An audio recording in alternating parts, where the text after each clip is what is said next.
मजनू, ए मजनू, सपना से बाहर आ जा, गाना खत्म हो गई। ए डार्लिंग, पता बा का सपना में हम तोरा के कोरा में भरनी, तोरा के किस कहनी, तोहर पूरा बॉडी टच कहनी, बड़ा मजा आई। तोहर मौत ई लॉकअप में ही हुई।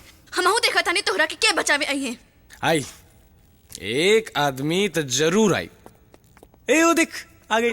I am an advocate Vishwanath from high court. मुझे मालूम पड़ा है कि बेवजह मेरे क्लाइंट को आप अरेस्ट करके टॉर्चर कर रहे हैं, इसीलिए मैं जमानत लेकर आया हूँ। फौरन उसे रिलीज करो। आराम से आराम से आराम से। अरे हमरे बेटा के मारे वालन का हाथ टूट जाए, ओकर घर परिवार नाश हो जाए। कितना मरले बाड़ा हमरे बेटा के सरे। अरे बाबूजी, रहुआ कह रोता नहीं। अरे छोट मोट चोट ठीक हो जाए, टेंशन मत ली। हम तो हर चोट के सोच के ना रोता नहीं, हम तो ये सोच के रोता नहीं तोहरा गलती के बाद आगे का होके वाला बा।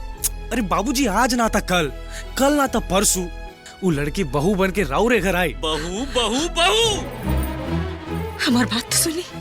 देख लू, इतना कुछ भइला के बाद भी अगर सर से प्यार का भूत नहीं के उतरल। रुआ बाहर जाए, हम समझौता नहीं। देख काशी, अगर आज के बाद वो लड़की का नाम ले लेना तो वो लोग ना हम तोरा के मार डाला। रुआ बाहर जाए कहली ना, हम बात करता नहीं, हम बात करता नहीं, बाहर जाए। बेटा तोरा के वो लड़की बहुत पसंद बा, मत छोड़ा, कुछ भी हो जाए। अब ओकरा के हमार बहू बने के पड़े, मत छोड़िया। भैया, ई आपके साथ का कैलस? हम एकर पीछे पड़ के छेड़खानी कैनी और एकर बॉडी के भी टच कैनी, और एकरा से हमर संबंध बा। यही से कॉलेज के दीवार पे लिखनी, ऐश्वर्या आई लव यू। अगर तू हमरा के आई लव यू ना बोलू तो तुम्हारी खूबसूरत चेहरा पे एसिड डाल दे, बुझलू?